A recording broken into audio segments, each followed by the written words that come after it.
This is our last one here.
Welcome, everybody. This is the August 22nd Portland Planning and Sustainability Commission meeting. On the agenda today, we'll have items of interest from the commissioners, followed by the director's report, the consent agenda. On the consent agenda is consideration of the minutes from July 25th. Seems like a long time ago, doesn't it, guys? That will be followed by a briefing on deconstruction program update, and that will be followed by a briefing on the historic resources program update. Brandon, there's a lot of words here. Historic Preservation Code Improvement Project. And then we should adjourn. For those who are here joining us tonight, these are all briefings, so we will not be taking any public testimony. Items of interest. Chris. Thank you. So, as you know, I've been trying to keep you abreast of our transportation safety statistics. Trying to do it about once a quarter now, but I spaced out last month and forgot. So what I have tonight is July data. And you'll remember that the first quarter, we were safer than we were last year, which was very nice. Sadly, we've been working overtime to make up for that. So as of July 19th of this year, we have, 24 fatalities on our streets. And July 19th of last year, we have 24 this year. We had 25 last year. So whatever progress we made in Q1, sadly, we've fallen back in Q2. And I want to highlight one incident from this week. There was a 41-year-old woman who was on a bicycle and involved in a crash with a garbage truck on Water Avenue and lost her life. And that's particularly poignant to me because, as you know, I've been trying to use whatever tiny amount of leverage we have over the garbage and recycling haulers to get side guards on those trucks. Now, I don't know if this was, one, a hauler that we regulate, or two, whether a side guard would have had an impact in this collision, but it reminds me of how important it is to advance all of our Vision Zero strategies, however minor they may seem. We need to keep making progress on this. Thanks. Thank you. Katie? Yeah, I wanted to report on the Gateway Education Economic Development Center. That, to refresh you guys' memories, when the Portland plan was updated for us, it was just a couple months ago, that was a project that had been on that plan, and it showed up as having had no action taken on it. And so recently I was in a meeting with the mayor, Mayor Wheeler, about the education, the Gateway Education Economic Development Center. And it was a really good meeting. One of the things is that people have been saying about the past of this project is that it didn't really have that person or support that it needed, and I think that that is changing as there are more sources of funding for that kind of a center. And so it was a good meeting with the mayor, and I'm going to keep reporting on it because I wanted to keep moving forward. I'm excited about the possibilities for this center, and the mayor was really enthusiastic. Great. Thanks for keeping your tabs on that one, Katie. We appreciate it. Thank you. Any other items of interest? Andres? I sent an email a while back to Julie about the St. John's mural. Just wondering if, I don't know if people are familiar with the conversation, but there was a mural on a residential house in St. John's, and it generated controversy because it violated permitting for murals, and they were asked to take it down, and it's turned into a citywide conversation. So I was just curious if that had any relation to the role we have as the Planning and Sustainability Commission. And Julie connected me to some staff at BPS who sent a very thorough response. So if anyone's interested in that, I have it. Thank you. A quick summary of the response, Andres? Would you be, or Susan, or one of you? Yeah, go ahead. I don't feel that I completely understand everything that was said. A lot of it had to do with the classifications, and I think right now it's currently headed to legal suit. But from my understanding, it had to do with the city saw multifamily buildings as more commercial in nature, and that residential neighborhoods weren't seen for zoning reasons as the same kind of high visibility environment. And so the differences between the density of an area that would have a multi-unit building versus one that would be in a residential neighborhood was part of the consideration. The city's also not permitted to regulate the content of murals, so there's a consideration as well on how the business interests who are involved in a multifamily project might have a different kind of approach to murals as a single homeowner might. We can do an update if someone, I'm trying to think of anyone, Chris might have been here when we did this sign I ordinance. was just say, this has got to come into the It- sign code. huh? Yeah, it does, and it's probably been 8 years or so since we had a look at that. But if you want, I can bring something back if people are interested. Okay, I wouldn't mind seeing something, that'd be great. Any other items of interest? Welcome, Mike.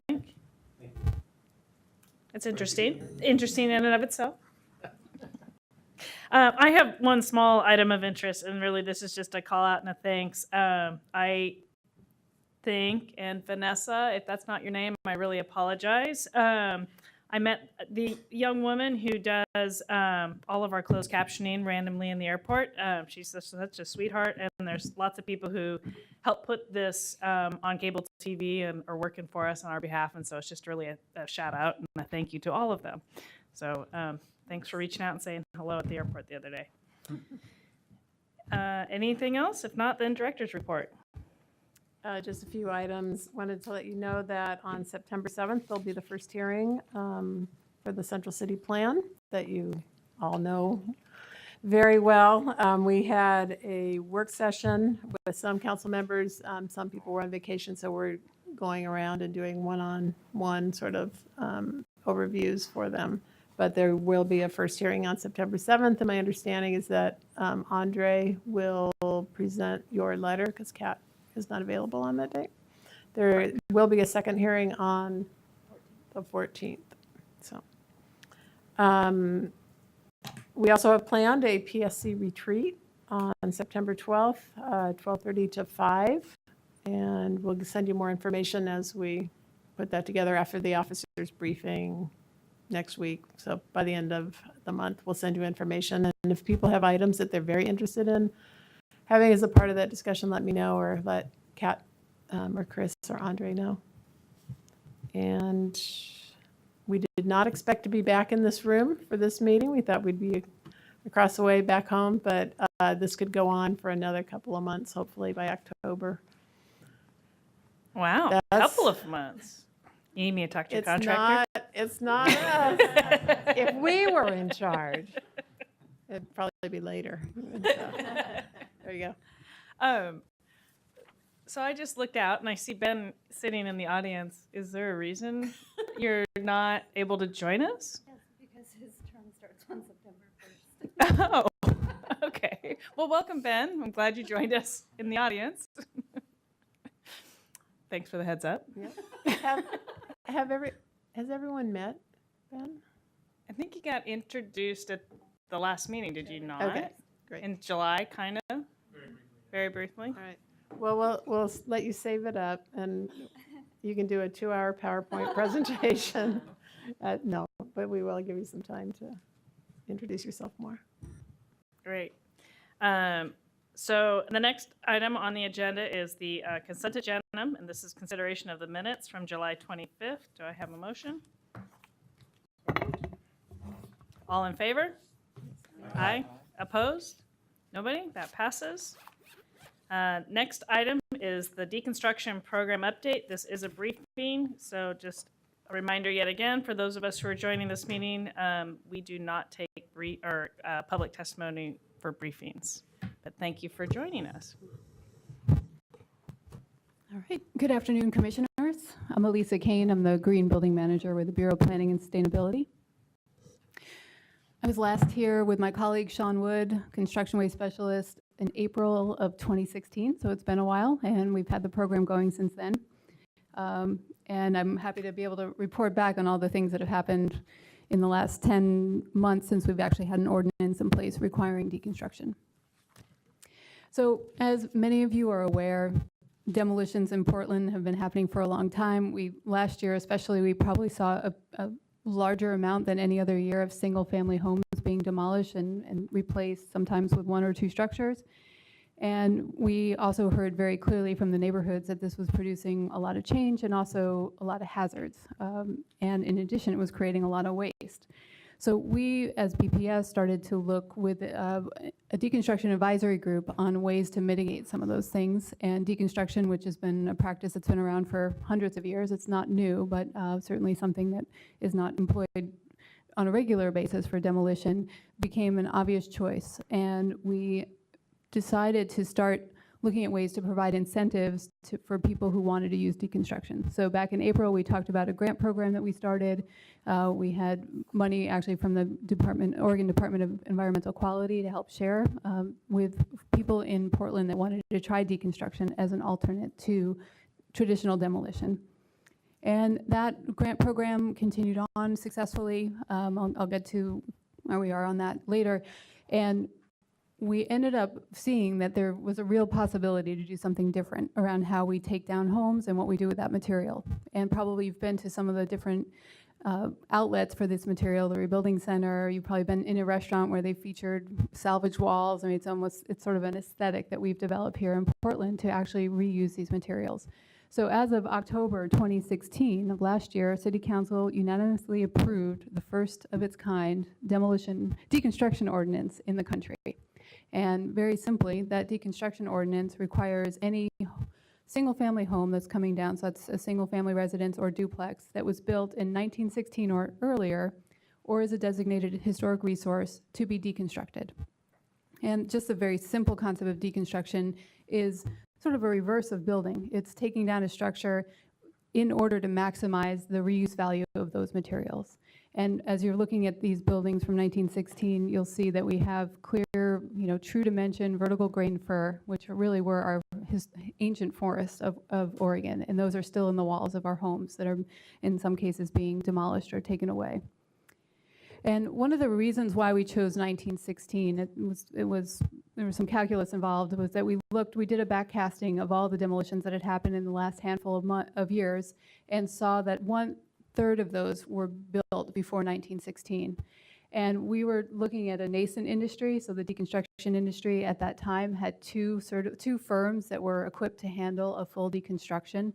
And we wanted to find a way to set the needle where we could really increase the number of deconstructions without overwhelming the industry, and also being mindful of the impact this has on home builders. We had engaged the home building community, the Home Builders Association, through the advisory group, and they said, we're having a hard time getting drywallers out. Please don't make us wait another 3 months to have a home taken down.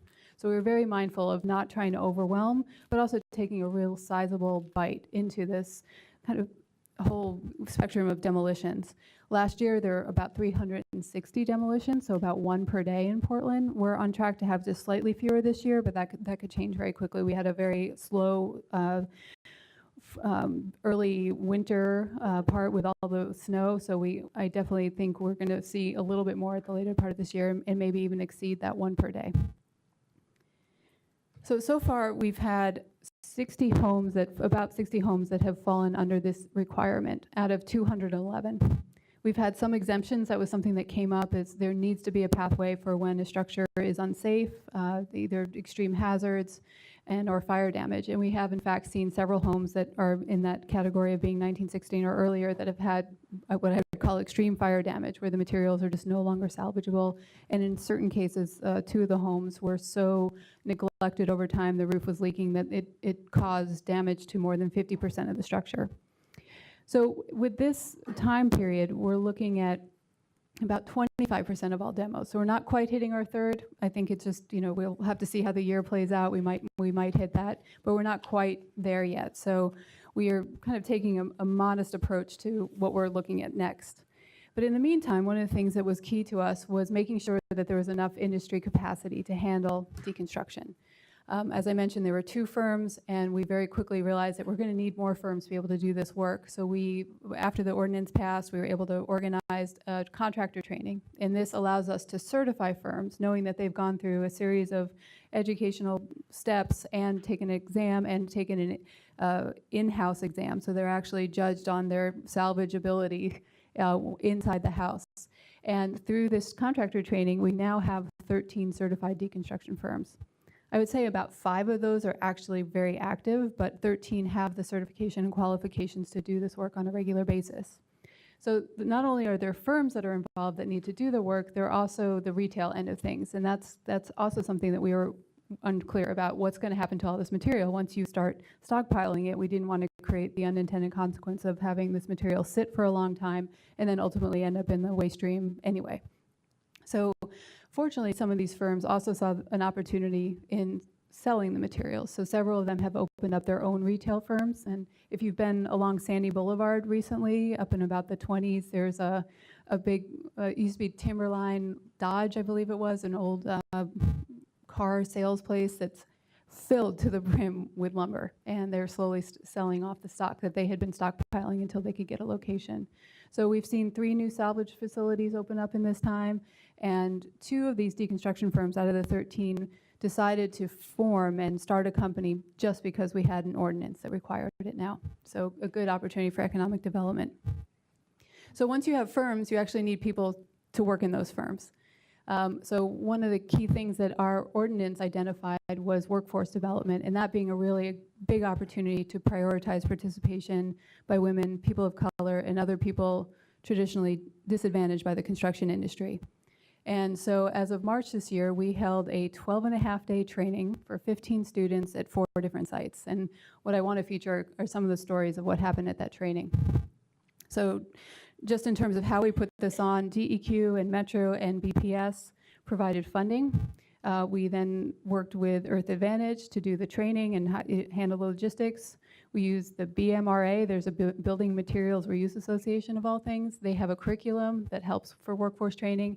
And then we hired a trainer who works closely with the BMRA, and he does trainings all across the country. He also owns his own firm out of Bellingham.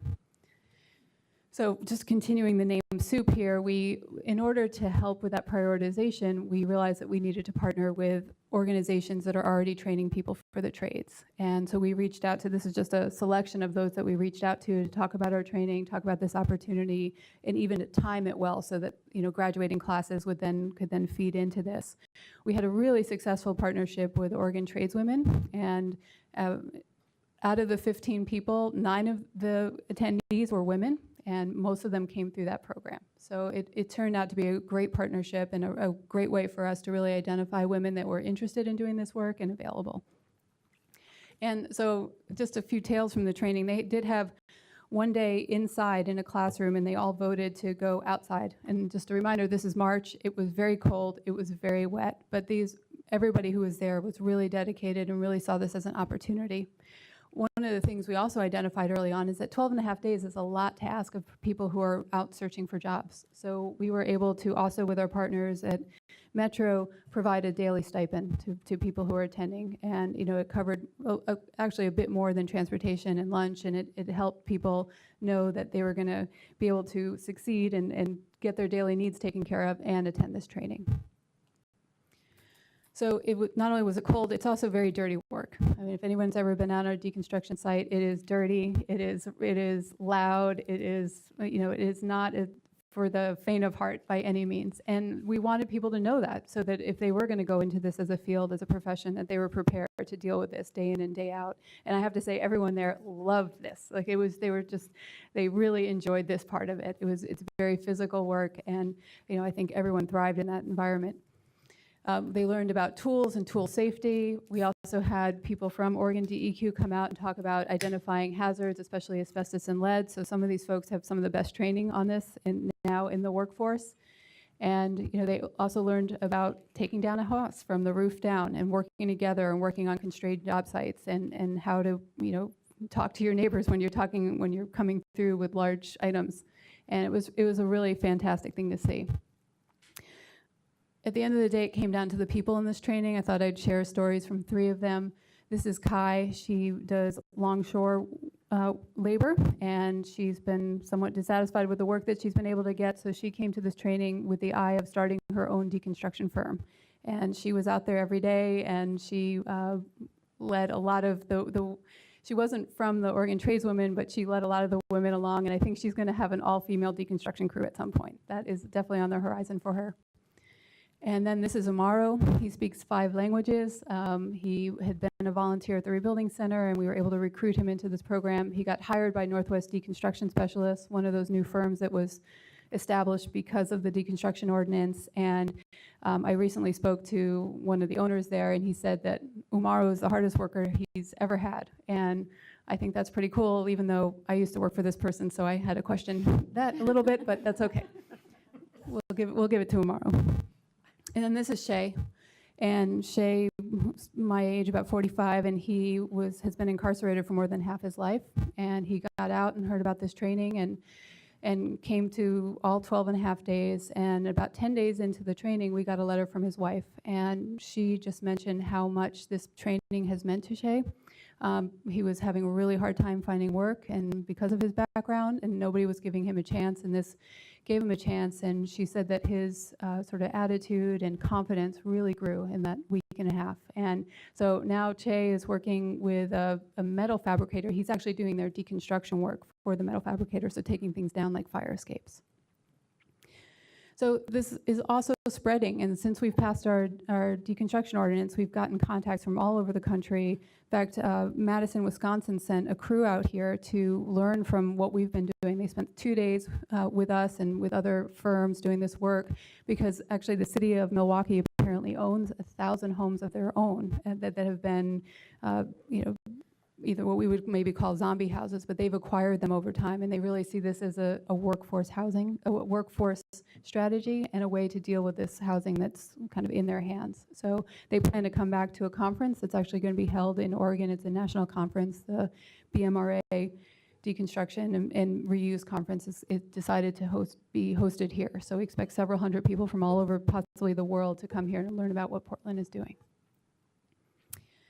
So now what's next?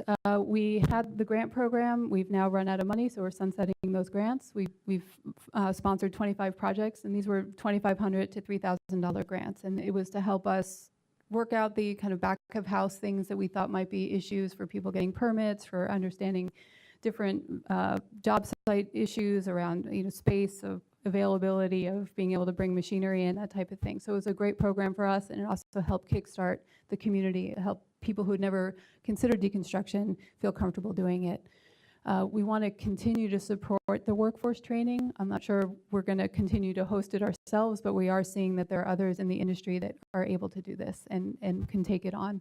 And I just heard today that one of those new firms is going to be looking for up to 9 people this fall to add to their crews, because they've been so successful. So they want to go back to the folks that had already been in our workforce training, and they're saying, when's your next one? So I know that we're going to put the word out that it's time to do another one fairly soon here. So this fall, we're going to reconvene that advisory group and talk through kind of what the horizon looks like. And I think we're feeling pretty comfortable that we could potentially raise the year-built threshold by another 10 years to cover half of the demolitions in Portland. And if that advisory group kind of continues to give us a nod, we'll look to go back to council this fall, maybe in November, and make it effective, that change, that 10-year decade change, January 1 of this year. And that's Ryan. I should point him out. He also went through our 10-day training, our 12.5-day training, and became a site supervisor for one of these firms, and is doing really, really well. So he's also been a spokesperson for us at council, and has showed up several times to give testimony on how that training really helped him redirect his career into something that's working out quite well for him. So that's just my briefing. I'm happy to answer questions and talk more about the program. Any questions for Alyssa? Eli? Thanks.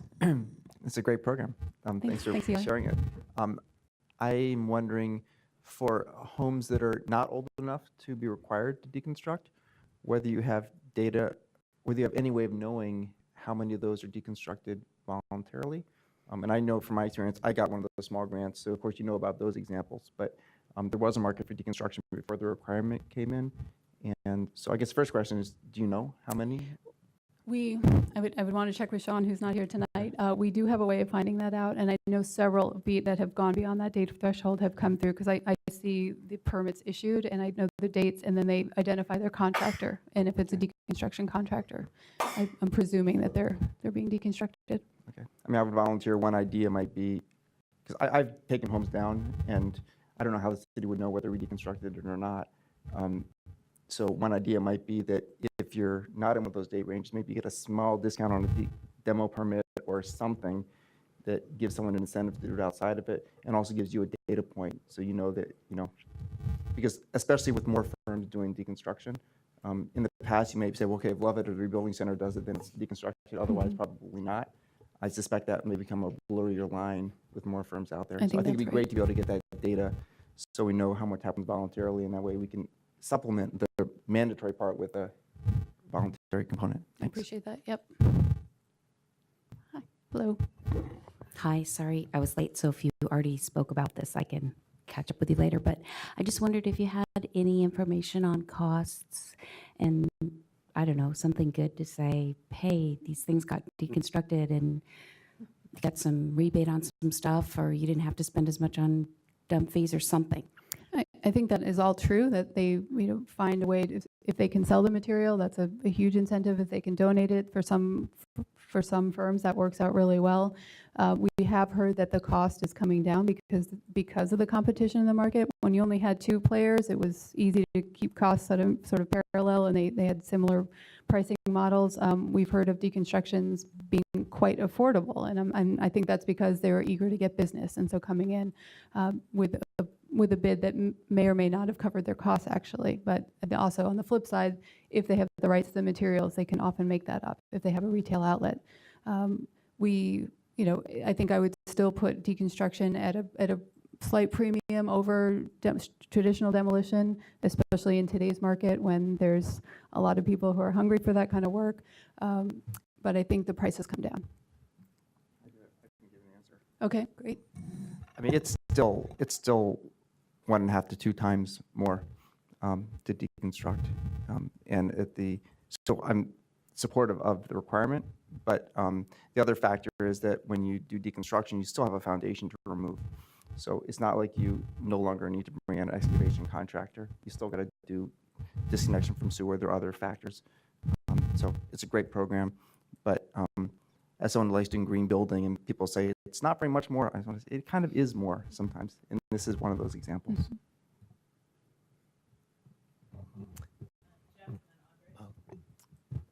So Eli, 1 to 1.5 times, what, $15,000 for a straight? And give me the range. What kind of dollars are we talking about? Demo, $13,000 for an excavator, takes the foundation out. Also, $24,000 for a deconstruction on a house. It's a recent one where you still got to take the foundation out. That's a house with very little salvage value in it. So if you can get some resale value out of the components of the house, the math can look better. But it can easily be 2 times once you take into account the full job. So I also- But it's not a, yeah, so it could be $15,000 more, yeah. And in the cost of a new house or a couple of houses, that's not huge.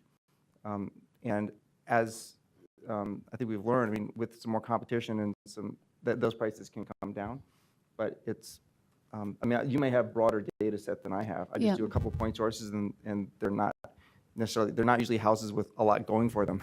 So I'm not getting as much resale value as someone might out of a really lovely old house where you can donate and get a tax write-off or sell the components. And I think there are a lot of variables in the whole situation. A lot has to do with the salvage value of those, the firm that's doing the work. I mean, we really have seen projects as low as $8,000 come in, and it's so much just depends on that house, the complexity of the house, the site conditions. What I can do is, now that their grants we've closed and we'll be getting all that data, so there's still projects that are coming through and then have to report back to us. Once we have all the data, we can provide the range of numbers, and we'll have 25 projects to look at and to see how much they were, what the approximate square footage was, maybe a little bit more of the qualitative pieces or the materials of high value or low value. So why don't we come back with that information? I can provide it as a quick report. Will that information show us the contrast? I mean, so to see it, it costs $25,000 to deconstruct the house. That data needs to have a comparison, a context, Yeah. what would it have been for a traditional? We may not have the comparison to traditional, but we will, in some cases, be able to tease apart, did that include the excavation piece of it? Because some deconstruction contractors do include the excavation as part of it, and they sub it out, so it's part of the bid.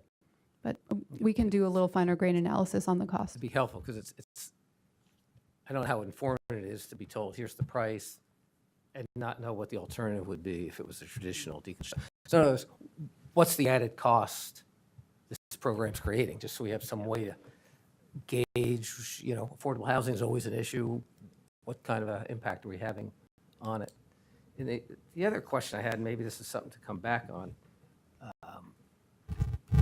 the economic development aspect of this seems like a great benefit. And obviously it's a compelling story about how successful you've been with your programs and bringing in the workforce. But the real goal is, as you said at the beginning, is to maximize reusable material. I mean, this wasn't created as an economic development program. It was, if I'm getting it right, that was the key objective. How do you quantify that? How successful are we being with this program in getting reusable material? I understand some of this ends up in the dump. As you said, some of it's going into the waste stream anyways. How do we quantify? How do we know we're being successful on that objective of maximizing reusable material? So it's part of the deconstruction permit. People are required to provide as proof their weight slips or their tip fees when they go drop off any material. So, or a receipt from a nonprofit or a sale of goods. So it's part of how they prove that they deconstructed it. So when we were at about 50 homes that had been deconstructed, we calculated that we had enough board feet of lumber to go from where we are right now to the airport. So about 6.5 miles of board feet of lumber that we had saved just from those 50 houses.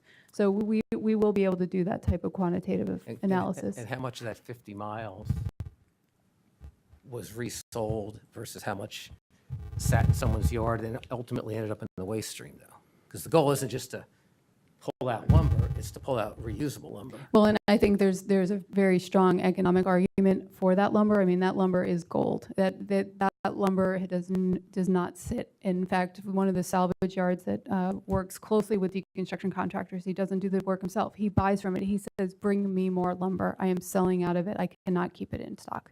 So 100% of your deconstructed lumber is being reused? That I would have very good confidence that, I would say 99% of the lumber that's coming out of these deconstructed homes is being reused and is going back into the marketplace in some form or fashion. A lot of it is even high graded for furniture making. One last question. Can we get some data to Sure. just confirm that it's actually been that successful? That's great. I think it's important that sorry to jump in here, but just that we looked at, one of the primary goals was reuse. One of the primary goals, and the reason council voted for it, many of them, was not just reuse, but it was to reduce the health impacts of the demolition versus taking it down in terms of asbestos, in terms of lead paint, in terms of other things like that. And that definitely had a big impact. And then because we are at planning and sustainability, and the sustainability part of the office is really always looking at what are the job creation potential of energy efficiency, of solar, of green building, of a reuse program. And so it's always that whole package. And sometimes we lead with jobs as the primary, reason why we're doing the work, especially if it's a really tight partnership with Prosper Portland. And sometimes, we're really leading with the carbon reduction impacts or in this case, some of the solid waste. So I always want us to make sure that we're thinking about the whole picture and not just first costs and not just the environmental benefit. That's all. Andres? I want to be mindful of time, but thank you. From the work I've done with neighborhood associations, I know that this project has been very popular and that especially in central East Portland, there's been interest in expanding it. So it's encouraging to hear that that work's being continued. The question I had was about the economic development component. It seems that the trainings you've been doing have been really impressive. They've definitely focused on thinking of how this could be used to make a more diverse workforce. I was wondering, and this could be fine as follow-up, for what the current workforce breakdown looks like right now, and as you look to hand the training programs off to partners and not continue doing it yourself, if there are any ideas on how to keep that interest alive in the program and keep creating opportunities for underrepresented people in it. So first answer would be, right now, we're actually working with PSU when the semester starts again, which I believe is shortly here, that we're going to do another econ of decon, so an economic analysis, and they will call through all the firms to try to get a sense of the workforce makeup. So we will have some numbers, later on in this year for that type of information, as well as kind of volume of sales that they're doing. They tend to want to talk to PSU as opposed to the city calling them and finding out that information. So it's a great partnership for us. Then in terms of training, I think, I believe that Oregon tradeswomen saw this as an opportunity. I think they have now incorporated at least one part of their training into deconstruction to get that going. They haven't done a comprehensive one. There has been an effort with a consortium of people, including the Rebuilding Center, to do work with Benson High School on a deconstruction program, which we help support, nominally with a grant to get that into the trades program there. I'm open to ideas. I actually think Earth Advantage would be very well positioned to host a deconstruction training again, because they've now held a full one and worked with the BMRA very successfully. We would have to help them find funding for that. We did learn a lot about providing workforce training, and we work closely with Work Systems as well, so that they identified this as a potential area for them to invest in training. So I think it's very well primed to then go back now and say who's going to put this together and who can really take a lead on it in the future. Any other comments? So I just want to quickly say, first of all, great work. Kind of felt like a proud mama sitting here listening to you talk. So I hope everybody here feels kind of a sense of pride of what you've been able to accomplish with this program, and pat yourselves on the back for all the hard work that you've done to make it so successful. Just wanted to piggyback on one thing as you go to look at expanding the program, and it was Eli's comment that kind of combined with Jeff's a little bit that put the light bulb in my head, is as we start broadening or looking at broadening the years, do we also start getting into a range of years where there's less and less that is salvageable? And so as you're starting to kind of put your arms around what might be that next date, I guess I would struggle a little bit. I love the workforce program, but if we're going to spend all the effort to deconstruct something that has no salvage value, that's kind of a little bit harder of a story, at least for me to hear. So would like to kind of understand that. Love that. The thought process, because I hadn't gone there, Susan, about the health benefits and all that. So kind of making sure we have that full story and package of if we have a home that just is creating work and health, that's great to know. But if it's all going to the landfill, also interesting to kind of find out. And hopefully it's not all going to the landfill and there's still something there. Right. Well, and I'm sure certainly the there will be. 1920s homes still retain a lot of that salvage value, probably up into the 40s when building construction changed dramatically, and then certainly at a later time we probably wouldn't want to get into the 80s and beyond, just because of the I went straight to the 70s in my head. Yeah, that's about right. Yes. But that's more aesthetic, maybe, than right. than the extra materials. I don't know. Very good. Well, we'll certainly keep that in mind. The advisor group has been very cautious about wanting to raise this, because we don't want to send people down a path of just salvage for salvage's sake. I mean, we want these other allied benefits to go with it, and it's really important that we keep looking. Even raising it by a decade covers 55% of all the demolition. So it's a very large leap for this community and this industry. So we want to do it mindfully. Great. But thank you. Thank you very much, Alyssa. Thank you. Thanks. Good night, everyone. Chair? Yes. This is a question procedurally. I couldn't tell in reading this. We heard today there'll be some information coming back to us. So this will come back to us before it goes to city council for an ordinance to expand the program or not? This seemed to indicate an anticipation of taking an ordinance at some point to city council. So what's the sequence? Will we see this again, or will an ordinance to expand the program go direct to city council without a second stop here? So it is not a land use issue, so it doesn't have to come here. And for all of the sustainability projects like the Climate Action Plan and several other projects that we've brought here, we've done it because you've asked us to. Similar with this project here, I don't know who it was that had suggested we bring this for a briefing. So we're happy to bring it back here before, because I actually think a lot of the things you just said would be very helpful in terms of a discussion at council. They wanted to run with it now. When it went to council, then they wanted to move the date already. And we were like, slow down, we need to get some experience. We were worried about not having enough places to sell the material and not having enough workers. And so I think doing it in steps is good, and any kind of recommendations or advice that you guys can give would be really helpful. So we'll plan to bring this back, but procedurally it doesn't have to come back here because it's not a land use decision. Okay, so the answer is it'll come back here, and some of the questions that were raised, we'll get a chance to kind of talk about the answers. Great, thank you. Thank you. Next item on the agenda is the Historic Resources Program update and Historic Preservation Code Improvement Project. This is also a briefing. Thank you, Brandon. Good evening, Commissioners. Brandon Spencer Hartle, Historic Resources Program Manager at Bureau of Planning and Sustainability. Make this.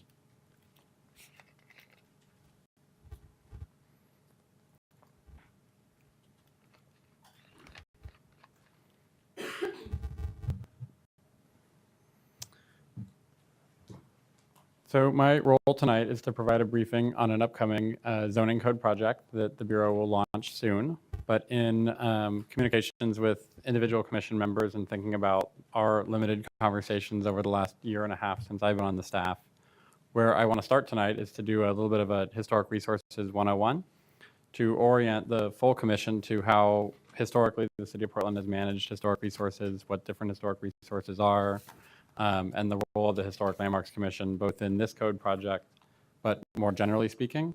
And so as I go through the briefing, to the extent that you're comfortable, feel free to stop me and ask clarifying questions, because my hope is the first half to 2/3 of the briefing tonight will be for your edification and to help ground you for the discussion around the code project, both tonight, but over the next 14 months, where we work with you and with the Landmarks Commission on developing changes to the zoning code.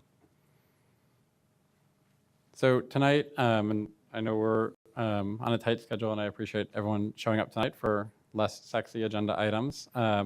What I'd like to do is spend a bit of time, like I said, going through a Historic Resources 101, talk about a few recent state level changes that make this project relevant today and provide us with opportunities for changing the way we've historically handled historic resources, narrow into the zoning code project's focus areas, and then spend a little bit of time at the end of the briefing talking with you about advice you would have on project timeline, outreach, and the adoption process. So starting out at a high level, and I also will say, if anyone brought their iPad or laptop, there is one exercise that may be a fun interactive component. If not, we'll pull it up on the screen for those who did not, and I'll bring that up in a few minutes. But just to get things started, and I apologize for those of you who do know this world well, in our statewide land use planning goals, Goal 5 addresses requirements for local governments designating and protecting historic resources. So as I go through the presentation tonight, I'll refer back to land use planning Goal 5 and some of the requirements that we have placed upon us and some of the flexibility we have in how we manage designated historic resources. I also want to point to the newly adopted goals and policies in the 2035 Comprehensive Plan, which will help inform our work going into next year on the Historic Resources Zoning Code project. And finally, for those of you who like to memorize code chapters, Chapter 445 and 846 of the Zoning Code primarily implement our city's historic resource protection programs, and primarily will be the focus areas for the upcoming Zoning Code project. So digging in a little deeper into historic resources can be individual buildings, they can be historic districts, they can be structures, objects, or sites. Here in the city of Portland, we primarily have buildings and districts as historic resources. We do have a couple of structures, objects, and sites, but they're relatively rare compared to buildings and districts. To be determined significant and or designated as a historic resource, a building, a district, a place must have two things present. One, physical integrity. We would look at physical integrity as, in the example of the Rutherford House here, the original windows, the siding, the overall form of the building, essentially asking the question, does it look like the place that existed during the historic period? This is significant for association with an African-American family. It generally looks the way it did when that family lived in the building. So when we check that box, that's only 50% of the way to determining something is historic. The second half is evaluating historic significance. And both national best practice and our state land use planning goals provide us with criteria to evaluate in relative terms which resources are significant. These would be things like architectural history, significance for association with an individual person, significance as part of a broad cultural, social, or ethnic movement, or sites that yield potential for future documentation, so archaeological sites. So we have established at the national, state, and local level criteria that we use in determining what's significant and what's not. Digging in even deeper, in the way that our statewide land use planning program organizes historic resources is we have sort of the broad universe of old buildings.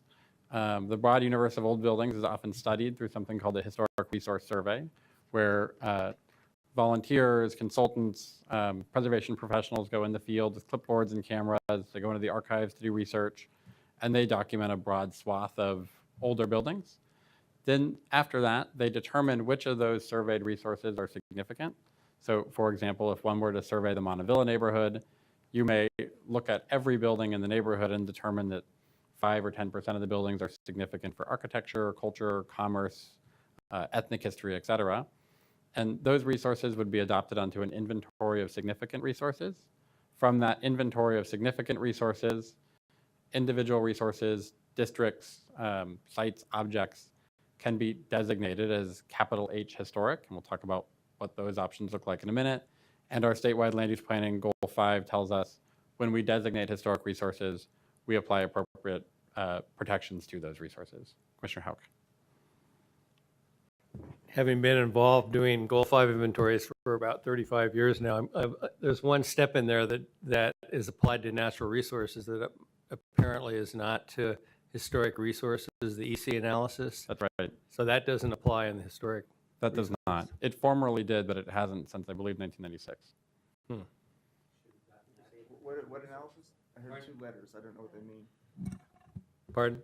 EC analysis? EC. ESEE, Energy, Environment, Social, and Economic Balancing Act. So once something's determined significant, then you go through that analysis, and then you decide whether you're going to protect something fully or partially or not at all.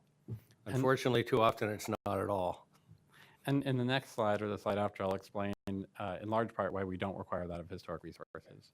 So this is sort of the general, what we might call the standard process. There is one runaround of the standard process that I'll talk about in a minute in the form of the National Register designation. But generally, this is how we look at historic resource identification, documentation, and protection. Here in the city of Portland, our local interpretation of that is we have a citywide historic resource inventory. It's not a designation, but it's a determination of historic significance. We have locally designated historic and conservation landmarks and districts. And we recognize the National Register of Historic Places as a designation that receives land use protections. To get to Commissioner Houck's question, one thing that's different is since 1995, state law requires owner consent for historic designation. So if you look at our sort of ziggurat pyramid here, anything above the historic resource inventory line requires either individual owner consent for a landmark or majority owner consent for a district. And so one of the reasons we don't do an ESEE analysis for historic resources is that it becomes a voluntary program for designation. And that's been the case since 1995. And we are the only state in the country that has an owner consent requirement for local designation. And later in the presentation, I'll talk about a few changes that have opened some doors to us that provide options. So for those of you who did bring an iPad or are curious, and I'll pull it up on the screen in a moment, we do have a map of historic resources that show where our historic districts are, our individual landmarks are, and our historic resource inventory properties are located. In terms of classifications, if we call something a landmark, either a local conservation landmark or a National Register landmark, that would be an individual property. And then a district is made up of both contributing and non-contributing buildings. So at the bottom half of the image on the right, that's Ladd's Addition. The blue squares are properties that have historic qualities. They have both that physical integrity, but they also contribute to the historic story of the neighborhood. The yellow properties, like the 7-Eleven at the top right corner, maybe not so much, contributing to the historic character of the district. But the larger district is the historic resource. So it was one nomination to list the entirety of Ladd's Addition, made up of constituent parts. Some are significant, some not so much. So I want to talk about two elements of our historic resource classification system here in Portland. I think this commission has probably heard numerous times over the last several years about our Historic Resource Inventory, or HRI. Unlike other jurisdictions in Oregon and certainly other jurisdictions nationally, we have not regularly updated our historic resource inventory. So the way we approached it in the early 1980s was essentially a one and done situation where we did a major citywide effort over the course of 4 years to document historic resources, identified 5,000 that had historic significance, and added those to the citywide historic resource inventory. Since 1984, even though there have been a number of volunteer or compliance-driven or city-sponsored surveys of looking at resources in neighborhoods, we have never since that time updated our citywide historic resource inventory. The only way that the inventory has been updated are voluntary designations. Sounds very familiar. Greenway. So we have those individuals or districts that have self-selected to pursue designation within that owner consent structure that have done so since 1984. But generally speaking, our inventory has been a static document. And so we did, with the support of some limited funds from City Council, we did invite an outside consultant to make recommendations on if we were to move forward with an inventory update, what would that process look like? What type of budget are we talking? And informed by other jurisdictions here in Oregon and nationally, how might we best do that? And we have many reasons we might look at doing that, which I won't get into too much tonight, but one of which is sort of the geographic and also historic significance equity of our existing historic resource inventory. I think as everyone knows, 1984, the city of Portland was a geographically smaller place.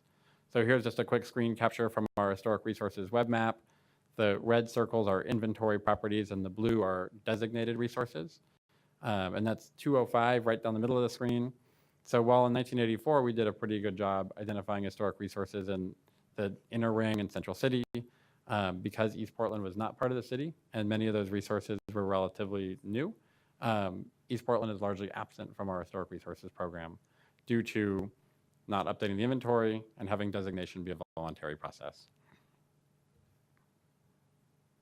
And I want to make one more sort of comment, and I hope this comes up in conversation later in the presentation. In Oregon, Land Use Goal 5 requires local governments to protect resources listed in the National Register of Historic Places. The National Register is a federal designation bestowed upon buildings, districts, sites, objects by the National Park Service. The only involvement that the city of Portland is legally required to have in that process is an advisory review at the Historic Landmarks Commission, where they review a nomination, they provide their comments to the National Park Service, and the nomination moves through the process. The way the designation works is an applicant, whether it's a single-family homeowner, or in the case of the buildings on the right, a district like Eastmoreland, nominates to the National Register.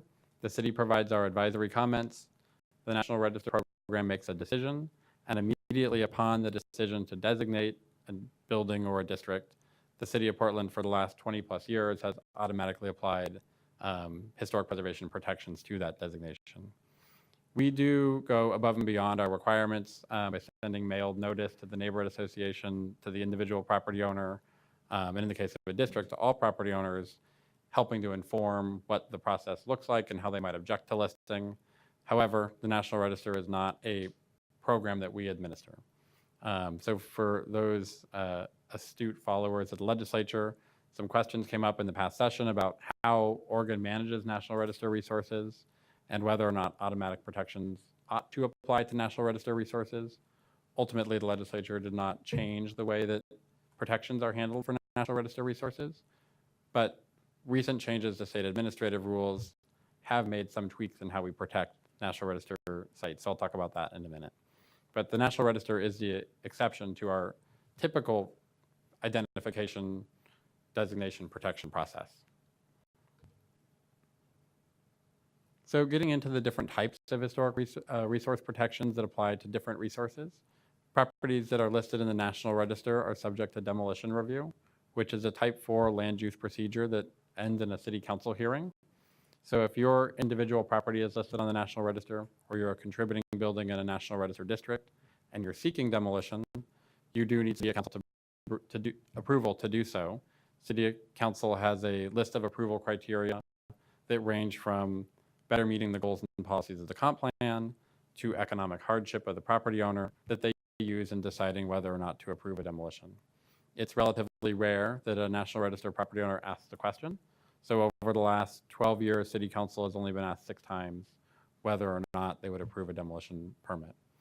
For many of our resources, actually everything that is a local historic or conservation landmark or a significant rank structure on the historic resource inventory, we apply a 4-month demolition delay process if a property owner is seeking demolition.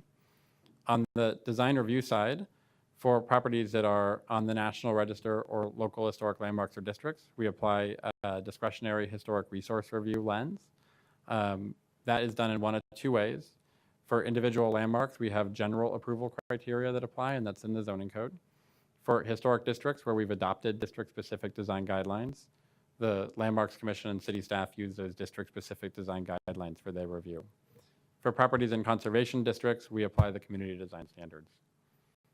Properties that are on the historic resource inventory and not designated are not subject to any design controls.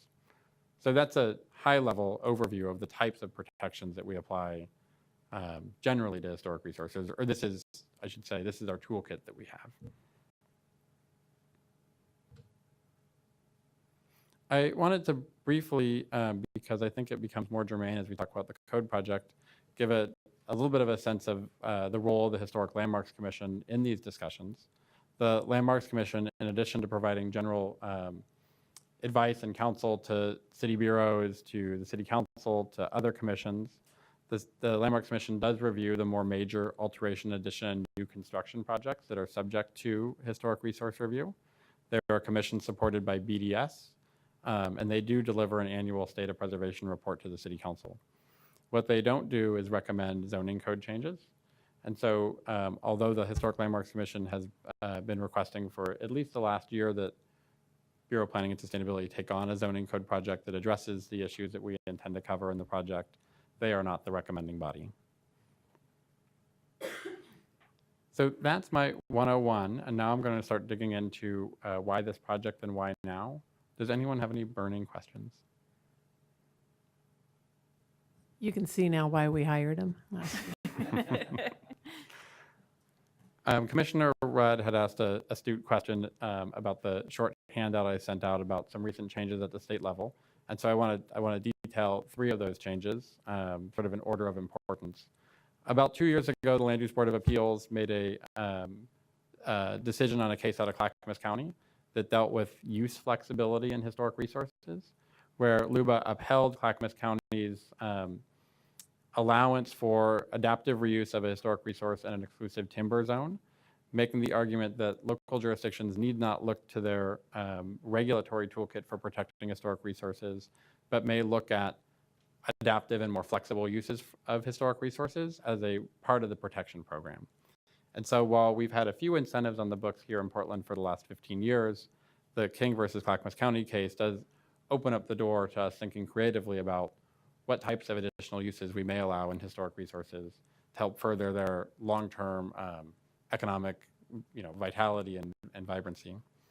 A more significant case came down about a year ago from the Oregon State Supreme Court, colloquially known as the Carmen House case.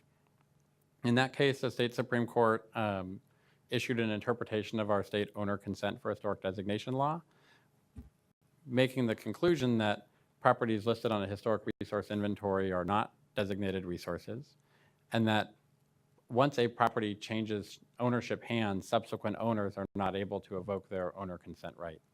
Meaning, and I'll use Chair Schultz as an example, if Chair Schultz consents to a historic landmark designation on her property and Commissioner Spivak buys her property, that owner consent opportunity ends with the transaction, which is a long-winded way of saying for the last 15 years, there's been ambiguity as to whether or not subsequent owners have a right to refuse historic designation.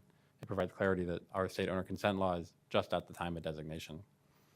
That state Supreme Court ruling kicked off a Goal 5 administrative rulemaking procedure that played out from July until February of this year, where the Land Conservation and Development Commission and the Governor's Office requested that we undertake rulemaking, and I was selected to serve as a rulemaking committee member in the development of those rules, to undertake rulemaking to better place sideboards on our Goal 5 obligations of local governments, as well as to review whether or not there are opportunities within the owner consent law to allow flexibility for updating inventories and creating local historic districts. The new rules were adopted in February, and generally, and I'll get into more specifics in a moment, the new rules make it clear that inventorying historic resources is not tantamount to a designation. That's a big change that for the last 22 years, the city of Portland and most other jurisdictions in Oregon have had their hands tied, believing that the inventory resources, even if it's not regulatory, was tantamount to a designation and would require owner consent. So the new rules confirm that inventory is a perfectly acceptable function without owner consent. Secondarily, the new administrative rules clarify that unanimous owner consent is not required to create a local or conservation district, that 50% plus one owner consent is required to create a local or conservation district. And finally, the new rules clarify what the minimum protection standard for new National Register listings are. In the last 12 years, the city of Portland automatically applied demolition review and that discretionary historic resource review to any new listing in the National Register.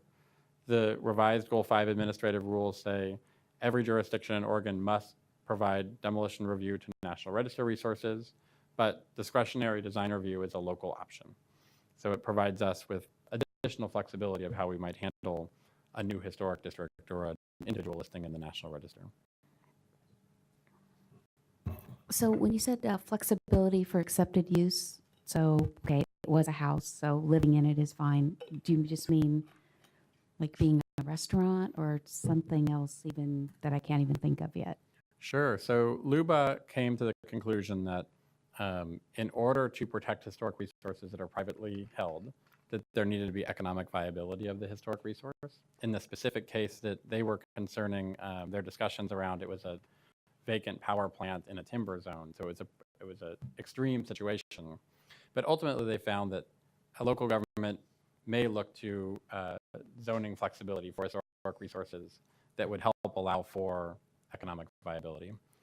Without any specific examples, we might say for a big house like this, even if the base zoning only allows 1 unit per 5,000 square feet of site area, if it's a designated resource, we give it additional housing flexibility. Or if it's a historic resource in an industrial area, maybe we allow for some uses that wouldn't otherwise be allowed. Our zoning code does have a short list of incentives like that that are currently available.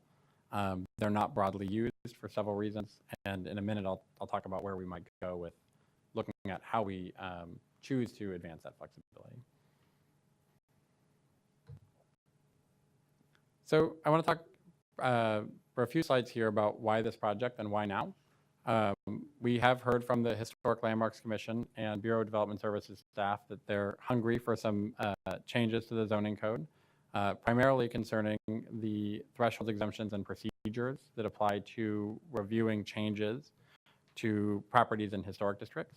That in some areas we are too strict in our regulatory review, and in other areas there may be some missed opportunity in the design review process. So there's been interest for a couple of years here, both from the commission and staff of the Bureau of Development Services in advancing a project like this. But I do want to walk through some of the specific ones. So there are a number of sort of recap-ish items. If you're not familiar, that's our annual cycle of minor code improvements that have stacked up to be a pretty big pile of items that BDS staff would like us to look at. This has to do with things like land divisions on landmark properties, minor exterior signs and vents, changes to the rear elevations of contributing historic resources, how we manage rooftop solar installations, specifically whether we're being too conservative with our approach today. And one issue that's come from the City Council, today we require a Type 4 demolition review if a property owner is looking to demolish their contributing garage in a historic district. I think there's universal belief that that's too much regulation, and so we want to walk that back from a Type 4 review to something else. And in the new state administrative rules, in our rule at City of Portland, we were pretty aware of carving out an exemption to that demolition review requirement for garages so that we can change the current practice. One opportunity, as I mentioned, since 1995, the city's interpretation of the owner consent law has been that to inventory properties requires owner consent. The new rules make clear that that is not the case. And so we have an opportunity to amend the zoning code to create the right procedure and the right listing requirements for adding properties to the historic resource inventory. We also currently in the zoning code allow property owners by right removal option. So if I'll use Chair Schultz again. If Chair Schultz's house is on the historic resource inventory, whether she's the original owner or a subsequent owner, she today has the ability to remove her property from that inventory. The new Goal 5 rules tell us we don't need to provide that option to property owners. So there are a number of areas that in thinking about a day in the future where we update the historic resource inventory, getting the zoning code procedures and criteria right is an opportunity today. And that is something that this commission and the Landmarks Commission certainly will have comments on in terms of which body is the right review and recommending body for updates to the inventory in the future. So there'll be some fun discussions down the road. Maybe you had a sequence. I'll ask it and you can come back to it. So if you're on an inventory, you made the distinction between it's not a designation. So in terms of land use regulation, it has no bearing. In other words, so what is the impact legally if I'm listed, my property is listed by a Portland listing? So we're not talking national, we're just talking a local historic inventory. Very good question. I'm going to go back a few slides here just to use our little hierarchical chart.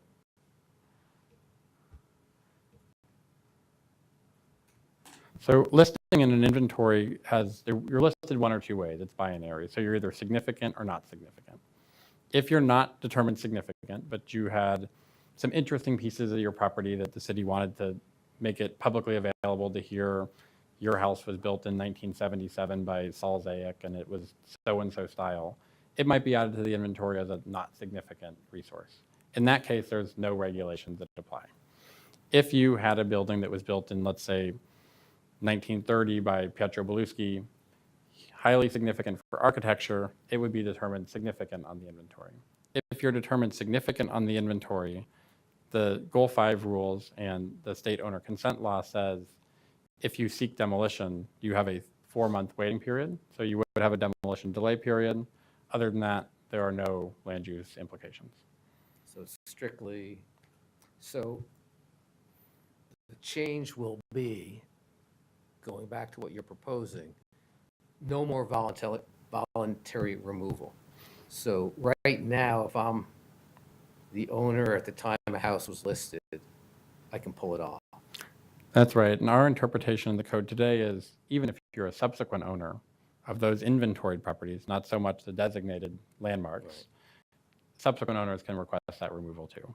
So what we've ended up with is a situation where about 20 properties a year are removed from the inventory just by owner refusal to be listed any longer, which makes our inventory challenged for being accurate, up to date, and reliable.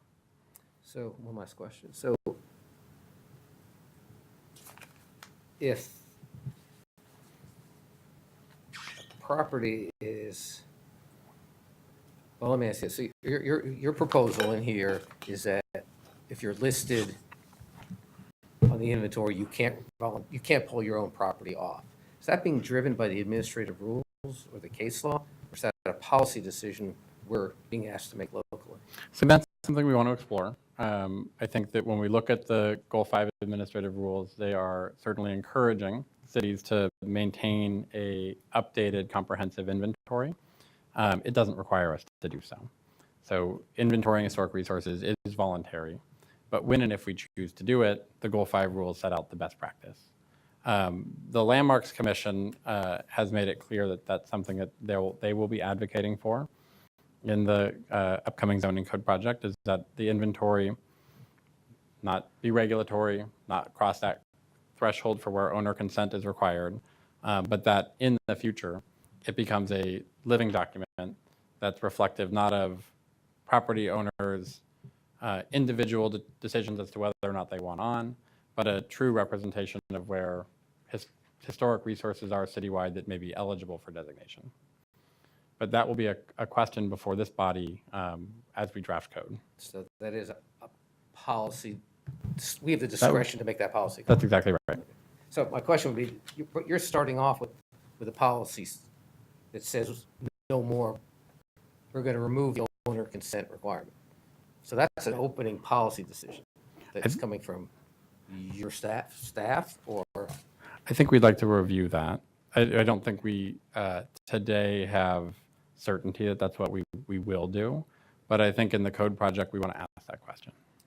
And I agree, but it's obviously a loaded question, so I don't want to prejudice it by starting with a document that says, here's the outcome Sure. of a policy discussion. I think to tease it out and ask the policy makers to weigh in, it's obviously what we need to do. So. Sure. I'll review the draft Okay. that you have there to make sure the language speaks to, we'd like to investigate what this might look like. Thank you. So moving along to some more specifics about why this project and why now.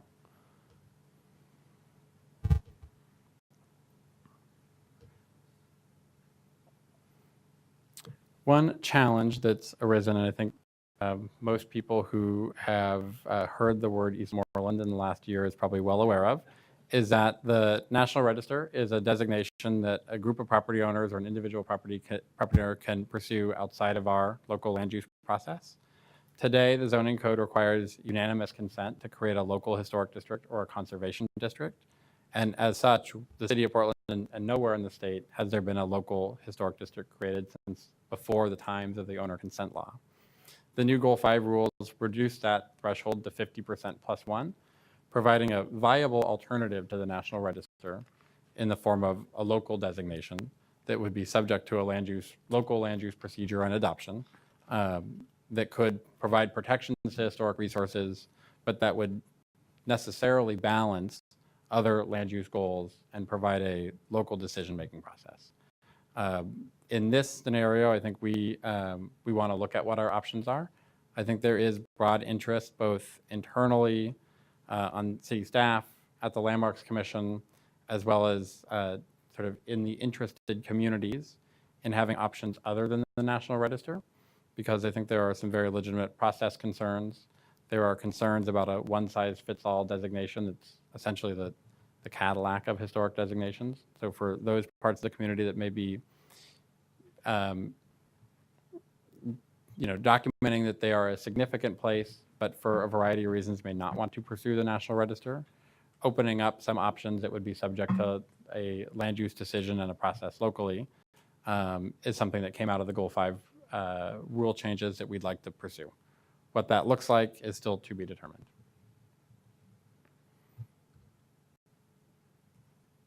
And I think the last thing I'll mention here, and this gets back to Commissioner St. Martin's question, The zoning code today has a limited number of use-based incentives for historic resources.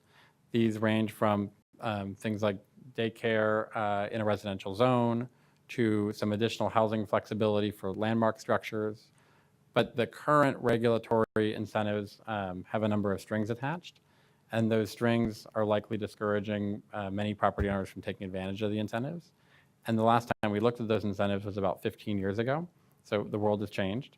And there's an opportunity here to take a look at what we're allowing in our historic resources and whether or not we can get more creative to allow for flexibility for different types of uses, for alternative housing types, for other uses that may be perfectly appropriate in a historic structure and perfectly compatible with the underlying zoning, but that we haven't fully explored yet. So it's a good opportunity to dovetail with the residential infill project and to think about above and beyond some of these additional housing choices that we may be providing in our single family zones, what else might we think about for our landmark structures? I think going into this, we've got an interest in seeing what other cities around the country are doing.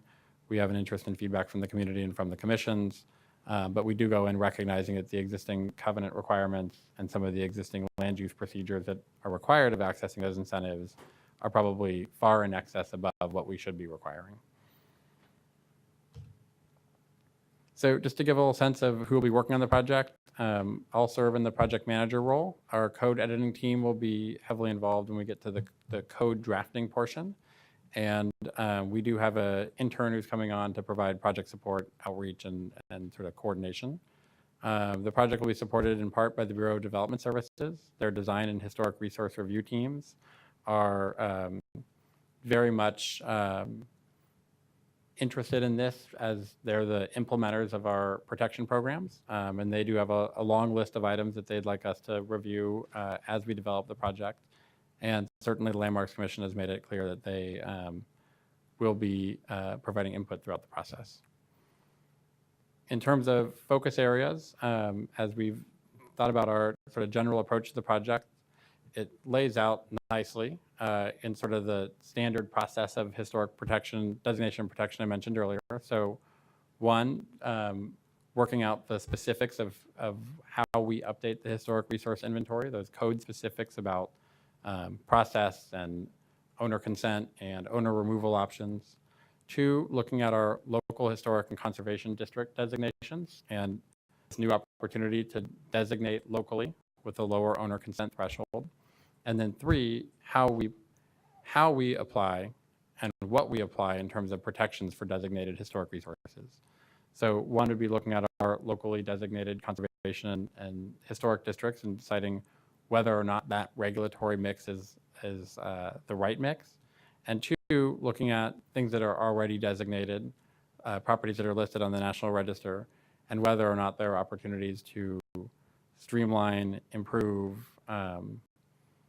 take a second look at how we're applying thresholds, procedures, and exemptions. So these would be things like the signs, the door replacement, changes to the rear elevation, those types of procedural issues that Bureau of Development Services and the Landmarks Commission, as well as others, have identified. What's not included? In the scope, we will not be developing new or updated design guidelines or standards. So in a place like Irvington Historic District, which today does not have district-specific design guidelines, we won't be developing those guidelines as part of this project. In our existing conservation districts, they are subject to the community design standards. We will not be rewriting district-specific standards for those districts at this time. We won't be designating any new landmarks or districts. We won't be adding or removing properties from the historic resource inventory. Unfortunately, we don't have a big pile of cash that we can offer a financial incentive, and we won't be affecting building regulations. However, because this is sort of a foundational project, our hope is coming out of the zoning code project, we'll have a clearer idea of possibly on this list where we might go next in terms of the historic resources program. In terms of the code development process, here we are in August. We will launch the project in September. September and October, we'll be doing outreach and building the website and going to some of the stakeholder organizations citywide. We'll be asking the Historic Landmarks Commission for guidance, input, and support throughout the project. We'll be coming to you for input at various points during the code development, as well as working with you on the right approach to managing the recommendation, fully knowing that the Landmarks Commission will be quite interested in where this commission takes the proposed draft. And ultimately, City Council would be holding hearings sometime in the late summer, early fall 2018 for adoption. In terms of our outreach plan, we recognize there are 2 commissions with a germane interest in the project. But what we anticipate being a opportunity for our best ability to get meaningful and interested public input is, rather than assembling a stakeholder committee or a kind of a working group, we will hold a series of technical roundtables on different elements of the project that are open to the broader community, recognizing that those people who are interested in a historic resource inventory update may not be the same people who are interested in how historic design review is applied in Irvington. Those people who are interested in the potential future conservation district or local landmark district option probably aren't living in a historic district today. So for this project, we'll be looking to do a series of technical roundtables on the different focus areas, and then a series of technical roundtables after we've developed code concepts. We will be doing direct outreach to both neighborhood associations, preservation organizations, and interested organizations citywide. We'll be holding a series of sort of drop-in hours in every quadrant for those people who are interested but maybe not willing to make the commitment to come to a roundtable or engage in a more deep way. And we also want to better understand what inventorying and potential local designation might mean to communities that are not well represented in our existing historic resource stock. And so this is my last slide. I know Commissioner Spivak has a couple of back pocket slides that I have in this presentation for him. But a couple of things that I'd love to get out of the commission tonight, and I haven't landed on it yet, but we had to pick a code project name. We're kind of stuck with nothing all that great. So we're still working out the name of the project, but I do want to talk with you a little bit about whether or not there'd be interest on the part of 1 or 2 commissioners to serve in a subcommittee role, where you might get to know some of your fellow landmarks commissioners a little better and help provide me guidance in between our briefings and work sessions. And then finally, to the extent that you have comments, back to me in refining the project scope, our outreach plan, the timeline, and how you'd best like to coordinate with staff and the Landmarks Commission during this process. Great. Thank you, Brandon. Eli, did you want to take over? I'll take a few minutes here. Okay. I'll be as quick as I can. I have high interest in this topic from an equity lens, and I think that I've become a little bit of an amateur historian in zoning code to do that. So I want to share with people a little bit of history. In 1940s, World War II, Portland had a huge housing crisis. 194,000 people moved to the state of Oregon, almost all to Portland to work in shipbuilding. We had a terrible housing shortage. We created a housing authority. We also adopted a work housing code in 1942 that tossed away most of our building code restrictions, allowing you to internally divide homes. You can see it on the ground over almost all the city. We had a quick response based on that. But looking at that code, which is 7 pages long, you notice on page 6 of it, which you can put up there, an exception. Zoning regulations were not waived in Class 1 residential districts of the city. Okay, so you could do it everywhere except for certain parts of the city.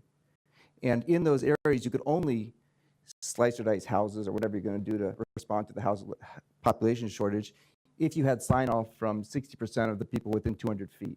You know, it's kind of a high bar. So if that happened today, that would exclude 45% of the land area of the city, because most of the city is single family now. Back then, not nearly so much. So I thought it'd be interesting to see how much of the city was zoned single family back then. So if you go to the next slide here. So I took the map from 1927, which was still in play at World War II, and highlighted in yellow the parts of the city that were zoned single family or duplexes.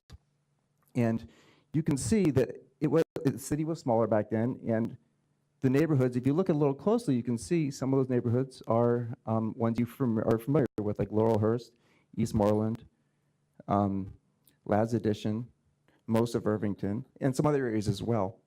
So what that means to me is somehow back 75 years ago, certain neighborhoods managed to mostly opt out of a response to a housing crisis. And I have a concern that the way things are going, historic landmarks, the new tool du jour, historic districts, might be being used in a similar way. And so my concern is that if we actually overlay where districts, even for the purest of intentions, are being created, it might correlate more closely to low-density, high-income parts of the city than to any particular concentration of historic resources in the HRI. And what I've highlighted there in the red area, sorry about that, are the full hatches. Those are the historic districts that have already been created in residential areas. And I didn't get all of them. There's some that are too weird to find in small, like in Japantown and in Central City. And then also the hatched areas, which have been proposed. And I hear there's, I should maybe add to the list a Tabor one. So Eastmoreland, Laurelhurst. And I can say, having walked through these neighborhoods, doing middle housing walks, you can really see geographically these single-family zones, because those are the parts of the city where you see much fewer houses that have actually been internally divided. If you go through Laurelhurst, for example, you see almost none of them. And so I want to toss out there an idea, because I know that I actually like the idea of reducing the housing, the threshold to 50%, so people go through a local process rather than going around it through the federal process. But if that happens, then people might actually start using the code. And the current criteria for evaluation of new historic districts is all about the historic resource, nothing about equity. There's like a page and a half of criteria, and equity is not mentioned. And the review body for that decision is the Landmarks Commission, which should be the review body for all those technical things. But if you create a new historic district, like we see on the map, that means that there's no clear and objective process to build housing in that district. So it basically means that the needed housing that Portland has to meet for Goal 10 has to be done somewhere else. So there is an impact on the city land use. So my hope is that as part of this update, we have a couple things. One is some sort of equity lens on the creation of these areas. And the second is that we have the review body for that lens probably be the Planning Commission. Separately, we don't want to do that. We don't want to be responsible for reviewing the historic stuff. And I don't think the Historic Landmarks Commission should be responsible for reviewing the equity lens. But maybe that becomes an additional screening criteria. I also have a little bit of concern that if doing some research you find that there really isn't much correlation, that the correlation is stronger between concentrated high incomes and low density in these districts, that maybe we should just stop creating any of them until this code project is complete. So that's sort of like the lens I wanted to get, because I think in some ways this has happened before with single-family zoning, and eventually with single-family zoning, it did sweep almost the whole city in 1950s and 60s. And so I'll stop there. Thanks. If I may, just to add some insight on the placemats, the 11 by 17s, Eli had told me this was going to be very small, so I printed an even smaller map Brandon, showing where Brandon, all of the... is your mic on? I'm not hearing you as It well. Or is. maybe it's just because Eli was speaking right in my ear, but. So if you look at the 11 by 17, you'll see the broad picture of where the central city historic districts are, which are not reflected on Eli's map. But one thing I will say is the districts that you've outlined here that may be proposed in the future, today our code requires unanimous owner consent for any local historic districts. So these, if they went forward before the code project, would be National Register districts, which we at the City of Portland do not have the ability to stop. Something the city could do to grant it only the minimal, I mean, this is getting to the weeds a little bit, but currently when a historic district is designated through the national process, could Portland only provide a very limited range of protections like demo delay or whatever? So do we have to afford the full gamut of protections, like you can't build anything but clear and objective standards once a historic district is designated nationally, or could we offer a much slimmer piece of protections until this code's done? So Eli has a very good question. A year ago, we automatically applied demolition review, a type 4 council hearing, and discretionary design review to any new listing in the National Register. Because of concern around the impact of automatic design review to these new larger districts, the new Goal 5 rules say a local government must and may only apply demolition review to new listings in the National Register. So we do, within the Goal 5 framework, have to provide demolition review to any contributing structure in a new historic district. However, we don't apply no longer apply discretionary design review automatically. And we don't today have a land use process to subsequently apply it.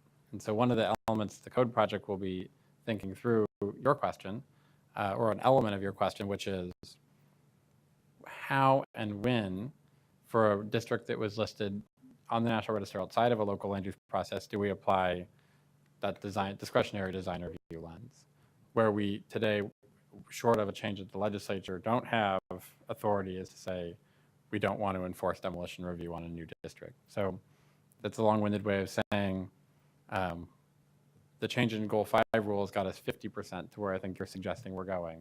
However, the language of Goal 5 that says local governments must protect National Register resources does compel us to provide that demolition review to the contributing buildings.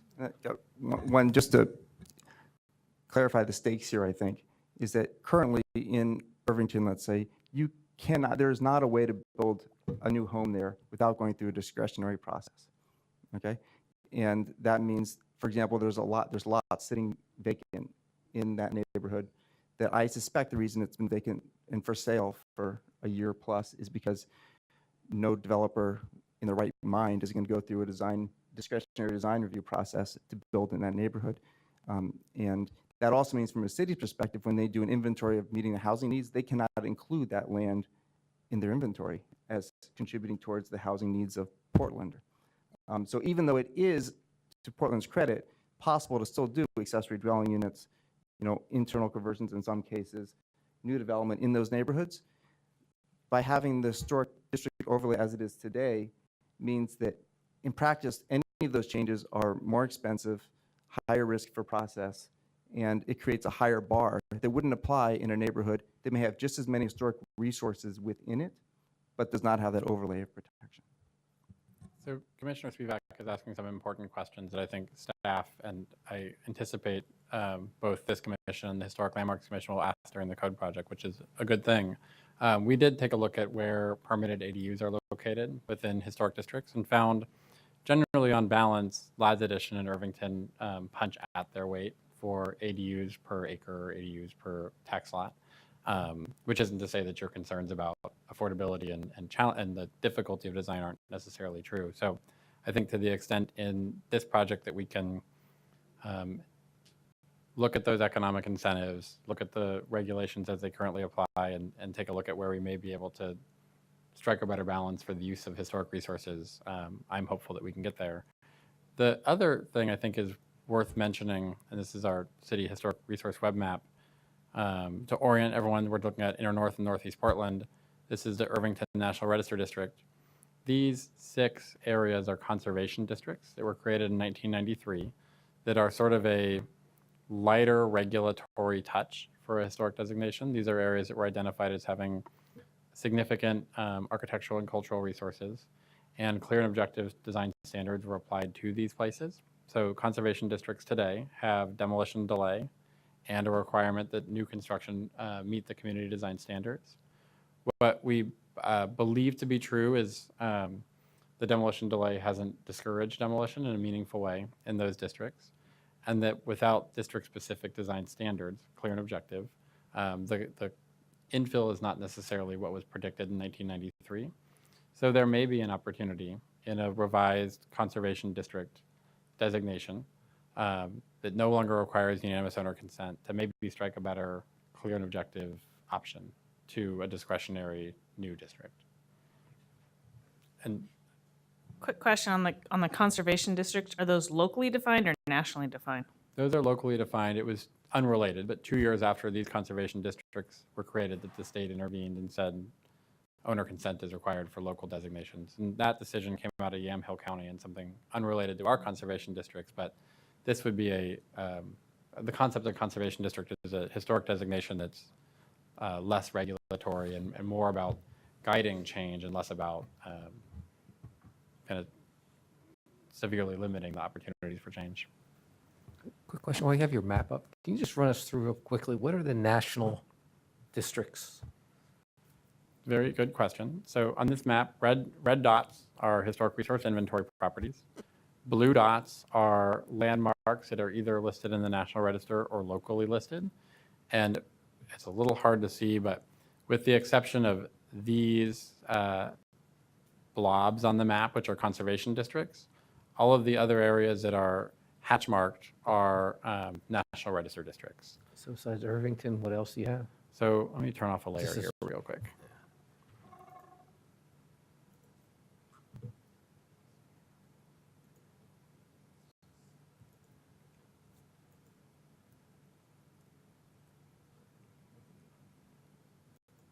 Better. So in terms of National Register historic districts, we have Irvington, there's a small Kenton commercial district here, Rocky Butte Scenic Drive, Mount Tabor Reservoirs, Ladd's Addition, East Portland Grand Avenue, Skidmore Old Town, New Chinatown, Japantown, Northwest 13th Avenue District, Alphabet District, Kings Hill, Washington Park Reservoirs, the Halprin Sequence Mountains right out the willows to the east side of the building, and then the South Portland Historic District, as well as over here, the Willamette National Cemetery. So those are all listed on the National Register. The most recent listing in the National Register was Willamette National Cemetery about 6 months ago. Irvington was listed in 2010. Teresa? So just a couple comments. So on the technical roundtables, the outreach for those, I think is going to be really critical that we make sure we get a really robust group of people that have all their various and different views so that you can have a lot of things to work on. So just want to really look at what you do for that process, and I think you're going to go beyond and make it as robust as you can, but really think about that. And then secondly, how does this line up with the DOZA project? Because there's obviously review bodies, and are you done in a similar time frame? It looks like this one's pretty quick, so. Yeah, very good question. So one thing that we're not proposing in this project is any administrative changes that would happen at Bureau of Development Services. So the way the commissions are managed, the staff support for commissions, sort of the commission purpose statements and these types of things. This project is not proposing to change how Bureau of Development Services is managing the Landmarks Commission and managing their sort of internal processes above and beyond the zoning code. That said, the Landmarks Commission is very interested in learning from those administrative changes that are proposed for the Design Commission and actively asking the larger DOZA team to bring those changes to the Landmarks Commission. Again, that would be outside of the zoning code. Within the zoning code, a couple of things that we're looking at. One of the elements that the DOZA project will be looking at is the sort of the land use process for design review. So the steps in the sequence and how those steps play out.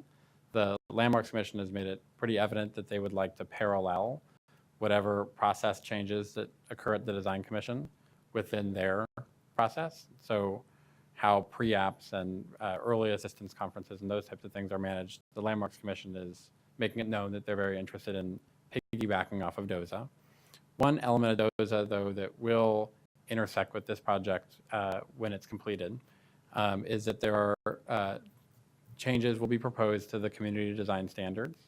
There's either the specific approval criteria that apply in the design overlay zones outside of the central city. And those community design standards today are the approval criteria in our conservation districts. So if the DOZA project takes us a direction where community design standards are more growth oriented and less conservation oriented, and if we start to move to a community design standard 2.0 approval criteria, it may well be that we need to take another look at what the right clear and objective standards are for these existing conservation districts, as well as any new ones that may be listed in the future. So the timing generally works pretty well for this zoning code project to wrap up with sort of those foundational pieces, the big picture moves in terms of how designations work, what the right level of protections are, to get us to a place where we may be looking at the approval criteria after this project. So Eli passed me a little note. Could you address if DOZA is addressing, or whether your project would be addressing, let's say, purview of Historic Landmarks Commission? So it's our understanding that we will be looking at kind of defining what Design Commission's purview is.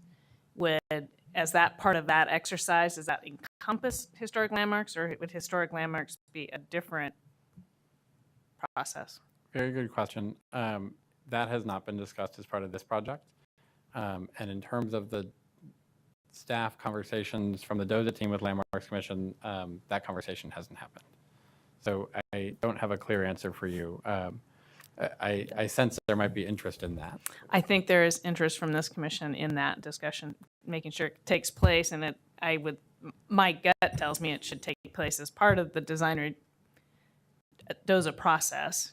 And then we'd certainly want input from the other Historic Landmarks Commission as well as yourself as a part of that. So maybe we'll talk to Susan about that.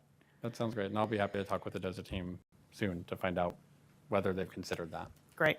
Michelle, you had questions? So I had a scope comment. So in that Oregon Supreme Court case, it seemed to me that part of the discussion was the court saying it was reasonable to say that the owner at the time of the designation could pull themselves off, but that after they sold the property, the person that bought it with sort of a discount because they bought it knowing it had the designation, Right. which initially made sense to me. But then I thought, well, if I bought it with the designation, if I understood the law was I can just take it off. I may not have actually done the discount because I didn't think it was a big Right. deal.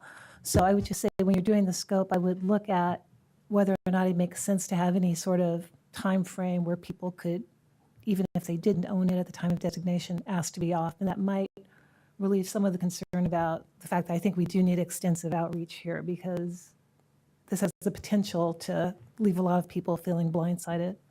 Commissioner Rudd has absolutely astute comment. It's something that's been on my mind in terms of one of the most challenging pieces of the discussion. Today, properties that are designated as local historic landmarks, which we have about 123, are not subject to demolition review. They're subject to demolition delay. So we have great historic buildings locally designated at our highest level that are not protected as strongly as National Register resources, meaning individual owners who want to ensure that their property's legacy is preserved for the future, or people who are pursuing districts. If the National Register always carries with it significantly more regulatory power, we won't be in as strong a position as providing local alternatives. And so for Commissioner Rudd's point, these properties that are listed as local historic landmarks, if we were to propose increasing the regulations that apply to them to also include demolition review and not just delay, there would be a group of property owners who may be in the situation that you're describing, where they bought property believing that they could voluntarily remove it, or believing that demolition delay but not demolition review would apply. For a little historic context, 2005 is when the city council locally began applying, step back, city council, following a few high-profile demolitions in 2005, raised the regulatory threshold for National Register resources to that demolition review level, which subsequently the Goal 5 rules also statewide said that's the minimum protection standard. But in 2005, they did not expand that to our local historic landmarks. So in this code project, we'll need to have some of those, to be honest, frank conversations about what the right thing to do is. But you hit the nail on the head. That's going to be a big decision. Andres? I shared some of the concerns that Eli brought up around housing, but I've also wanted to talk about the challenging relationship that equity has had with historic preservation resources.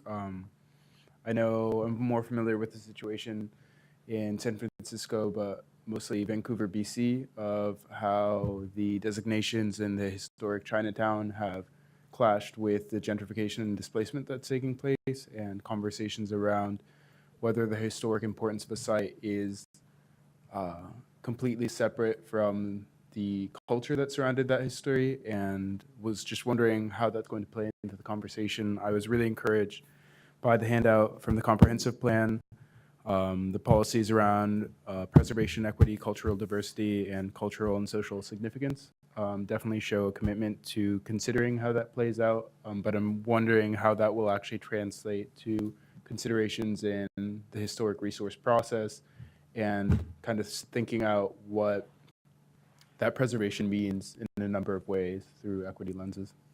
So the commissioner has a great question, and some of you were here about a year ago when I briefed the commission on new design guidelines for the new Chinatown, Japantown Historic District, which will go to City Council on September 14th of this year for adoption. But just as an example of one thing that we've done a little different, in our approach to developing approval criteria for alterations, additions, and new constructions in the new old Chinatown, Japantown Historic District, we started from a lens of asking what made that district significant. And so stepping back from, oftentimes we just look at the architectural values, taking a look at what the authentic expressions of Chinese and Japanese design elements 100 years ago were, and involving a stakeholder advisory committee, which Chair Schultz served on, to sort of ask those questions about what would be authentic to this district in terms of the approval criteria. More broadly, the way that the Bureau of Development Services reviews design changes is they look at the historic denomination. So for, let's say, an individual landmark building that's significant for ethnic history in North or Northeast Portland, they will look at the qualities that made it significant as they review design proposals. So for a building that maybe was heavily altered during the post-Vanport years and a current owner would like to make more alterations, it may be more appropriate to do that on one of those buildings than a building that's significant as an architectural masterpiece. To your more specific point, though, I think what we've been challenged with here is for the last 20 plus years, the designation of historic resources is a purely voluntary effort. And what we see in our map of where our historic resources are, generally, it's our overrepresented neighborhoods and populations that have pursued designation for a variety of reasons: tax benefits, neighborhood stability, honoring the restoration work that an individual property owner may have invested in their property. But where we, I think where we fail and where we look at this map of where our historic resources are, is some pretty clear lack of honoring and celebrating through the historic resource inventory all of the communities of the city.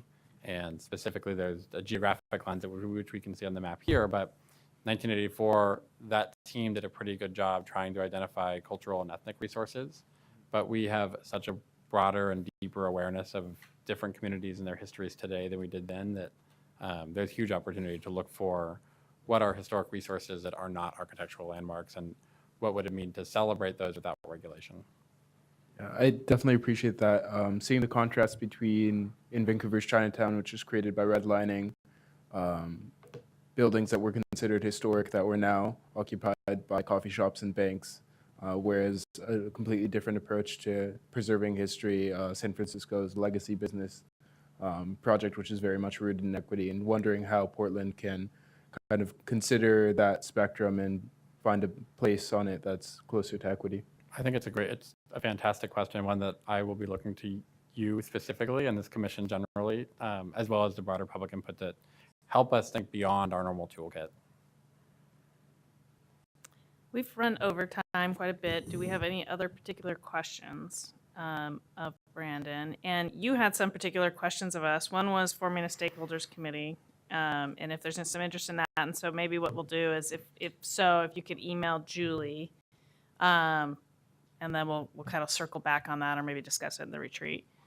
Are there other kind of feedback or particular items you want information from us that we kind of haven't covered tonight, Brandon? No, I think this has been helpful. If there are one or two commissioners who have a keen interest in the project, I would love to have a little bit of your attention over the next year, primarily to help me with challenges that come up through the process, as well as thinking through your relationship with the Historic Landmarks Commission as the recommending body.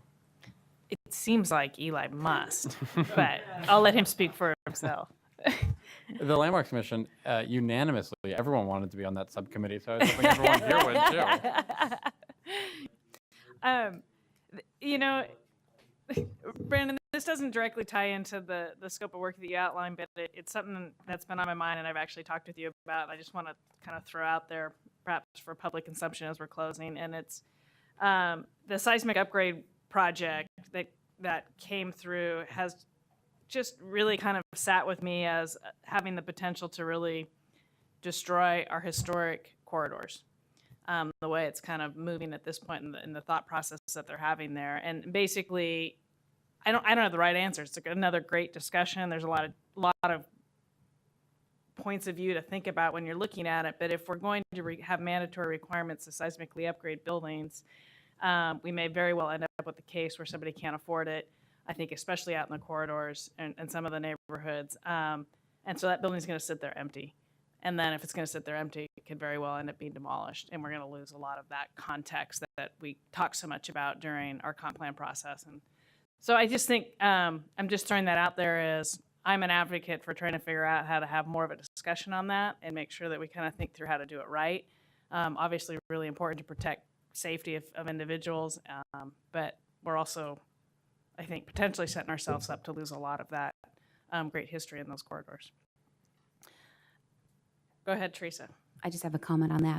I had some outreach with some property owners that have URMs, and I hooked them up with Brandon actually so that they could talk a little bit about the historic resource and to kind of bring a couple of those issues to the forefront. And I think we will also see a letter to the commission about concerns of a couple things, makeup of the committees that worked on the project, which we always hear about, and then also what those smaller property owners are concerned about, which is exactly what you just mentioned.